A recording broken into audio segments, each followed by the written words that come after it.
کہتے ہیں کہ دنیا آخرت کی کھیتی ہے، یعنی اس دنیا کی زندگی میں انسان عمل کر کے اپنی آخرت کو سنوار بھی سکتا ہے اور اپنی بدعمالیوں کے ساتھ اپنی آخرت کو برباد بھی کر سکتا ہے۔ اللہ تعالی نے انسان کو جو زندگی کی مہلت عطا فرمائی ہے وہ عمل ہی کرنے کے لیے ہے۔ جب انسان فوت ہو جاتا ہے تو پھر وہ عمل نہیں کر سکتا، اسی لیے اللہ رب العزت نے قرآن مجید میں فرمایا ہے کہ وَأَنفِقُوا مِمَّا رَزَقْنَاكُمْ مِن قَبْلِ أَن يَأْتِيَ أَحَدَكُمُ الْمَوْتِ،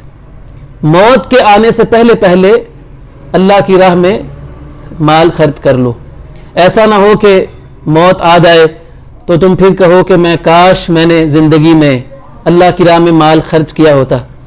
لیکن جب موت آ جاتی ہے تو پھر انسان خواہ جتنی بھی خواہش کر لے، تمنا کر لے، وہ کوئی عمل کر نہیں سکتا ہے۔ زندگی کے ساتھ ہی عمل کا سلسلہ ختم ہو جاتا ہے۔ رسول اللہ صلی اللہ علیہ وسلم نے بھی ایک حدیث مبارکہ میں اس چیز کی طرف اشارہ فرمایا ہے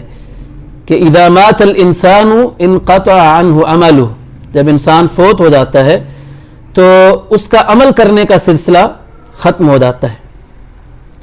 لیکن اللہ رب العزت کا کتنا بڑا فضل اور احسان ہے کہ اس نے کچھ ایسے اعمال بھی مسلمانوں کو بتائے ہیں کہ جو انسان اپنی زندگی کے اندر عمل کرتا ہے لیکن ان کے ثواب کا سلسلہ ختم نہیں ہوتا، بلکہ ثواب کا سلسلہ بندے کے مرنے کے بعد بھی جاری و ساری رہتا ہے۔ بندہ قبر میں ہوتا ہے، عمل اس نے زندگی میں کیا ہوتا ہے لیکن اس کو قبر میں بھی مسلسل اس کا ثواب مل رہا ہوتا ہے۔ اسی حدیث مبارکہ میں رسول اللہ صلی اللہ علیہ وسلم نے فرمایا کہ جب انسان فوت ہو جاتا ہے تو اس کے عمل کا سلسلہ ختم ہو جاتا ہے الا من ثلاثہ، سوائے 3 چیزوں کے، یعنی 3 کام ایسے ہیں کہ وہ دنیا میں کر کے چلا جاتا ہے لیکن ان کے عمل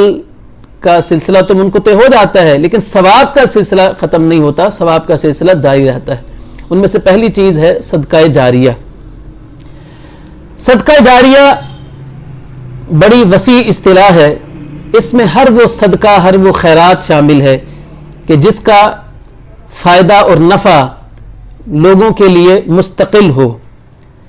کوئی شخص مسجد بنا دیتا ہے، جب تک لوگ اس میں نماز پڑھتے رہیں گے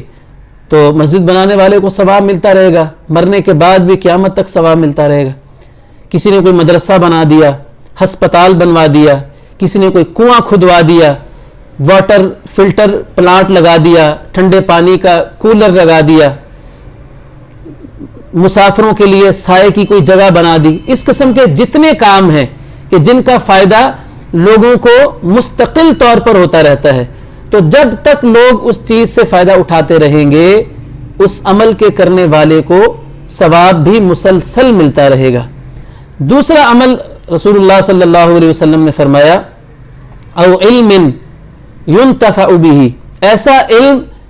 جس کے ذریعے فائدہ اٹھایا جاتا رہے۔ ایک عالم دین تبلیغ کرتا ہے، اس کی تبلیغ کی بدولت لوگ عمل کرتے ہیں، تو جب تک وہ لوگ عمل کرتے رہیں گے، عالم دین خواہ فوت بھی ہو جائے تو اس کی اصلاح، اس کی دعوت کے سلسلے میں جو عمل کرنے والے لوگ تھے ان کا عمل کا سلسلہ جب تک جاری رہے گا تو عالم کو ثواب ملتا رہے گا۔ آج کے دور میں اس کی اور بہت ساری شکلیں ہمارے سامنے آتی ہیں، مثلا کسی کی لکھی ہوئی تصنیف ہے، جب تک کتاب سے لوگ فائدہ اٹھاتے رہیں گے، کتاب کو لکھنے والا اگر فوت بھی ہو جاتا ہے تو جب تک اس کی کتاب لوگوں کو فائدہ پہنچاتی رہے گی لکھنے والے کو ثواب ملتا رہے گا۔ اسی طرح ایک آدمی عالم دین مبلغ اپنی آڈیو ریکارڈ کرواتا ہے، ویڈیو ریکارڈ کراتا ہے، درس، بیان، ارشاد، واعظ، تو جب تک لوگ اس کو سن کر اپنی اصلاح کرتے رہیں گے، عمل کرتے رہیں گے تو وہ بیان کرنے والوں کو اس کا ثواب ملتا رہے گا، حتیٰ کہ مرنے کے بعد بھی اس کا ثواب جاری رہے گا۔ تیسری چیز آپ علیہ الصلوۃ والسلام نے فرمائی او ولد صالح یدعو لہ، نیک اولاد کی جو دعا ہے وہ بھی والدین کو فائدہ پہنچاتی ہے. ماں باپ فوت ہو جاتے ہیں تو پیچھے سے ان کی اولاد ان کے لیے دعا کرتی ہے، تو مرنے کے بعد بھی یہ دعا فوت شدہ والدین کے لیے فائدہ مند ہوتی ہے. لیکن یہاں پر یہ بات یاد رکھیے کہ ایسی اولاد ہی والدین کے لیے دعا کرتی ہے